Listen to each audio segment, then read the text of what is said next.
Iran का साथ क्यों छोड़ रहे हैं रूस और चीन?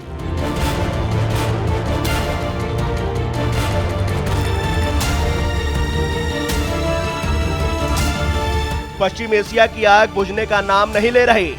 अमेरिका और इजराइल के निशाने पर आए ईरान के सामने आज सबसे बड़ा सवाल यह है कि आखिर उसके परम मित्र कहां हैं?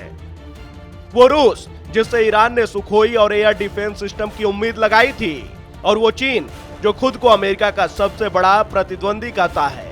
आखिर मुश्किल घड़ी में इन दोनों महाशक्तियों ने ईरान से दूरी क्यों बना ली है? रूस और ईरान के बीच 2025 का रणनीतिक समझौता चर्चा में है, लेकिन हकीकत कागजों से अलग है। क्रेमलिन ने साफ कर दिया है कि ईरान ने फिलहाल कोई सैन्य मदद नहीं मांगी है। रूस खुद यूक्रेन मोर्चे पर उलझा हुआ है। वह ईरान की आलोचना तो कर रहा है, लेकिन सीधे युद्ध में कूदकर अपने लिए एक और मोर्चा नहीं खोलना चाहता। पुतिन खुद को एक शांति दूत और मध्यस्थ के तौर पर पेश करने की कोशिश कर रहे हैं, न कि किसी एक पक्ष के सिपाही के तौर पर। वहीं दूसरी तरफ चीन है, जिसकी खामोशी के पीछे गहरा आर्थिक गणित है।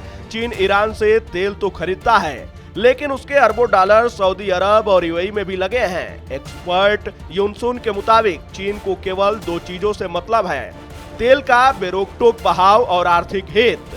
अगर युद्ध के कारण स्ट्रेट ऑफ होर्मुज बंद हुआ, तभी चीन अपनी रणनीति बदलेगा। फिलहाल बीजिंग के लिए बिजनेस ही सबसे बड़ा धर्म है।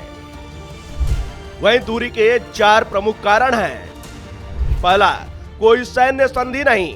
2025 का समझौता केवल रणनीतिक है, सैन्य नहीं। वहीं रूस पर ईरान की रक्षा की कोई कानूनी बाध्यता नहीं है। दूसरा, आर्थिक हितों का टकराव। चीन के लिए सऊदी और यूएई भी ईरान जितने ही जरूरी हैं। किसी एक का पक्ष लेने से अरब देशों से निवेश खतरे में पड़ेगा। तीसरा, बैलेंसिंग एक्ट। रूस चीन पश्चिम एशिया में न्यूट्रल पावर बनाना चाहते हैं। खुला समर्थन अन्य क्षेत्रीय साझेदारों को नाराज कर सकता है। चौथा, ग्लोबल वार का डर। सीधे हस्तक्षेप का मतलब अमेरिका के साथ सीधी जंग। दोनों देश वैश्विक अस्थिरता और तीसरे विश्व युद्ध से बचना चाहते हैं। इस बीच यूक्रेन के राष्ट्रपति जेलेंस्की ने एक नई हलचल पैदा कर दी है। जेलेंस्की ने पश्चिम को ऑफर दिया है कि वे ईरानी ड्रोन्स का मुकाबला करने में यूक्रेन के अनुभव का इस्तेमाल करें। रूस को ड्रोन सप्लाई करने वाले ईरान के लिए यह कूटनीतिक रूप से एक बड़ा झटका है। साफ है कि रूस और चीन दोस्ती निभाएंगे, लेकिन अपने हितों की कीमत पर नहीं।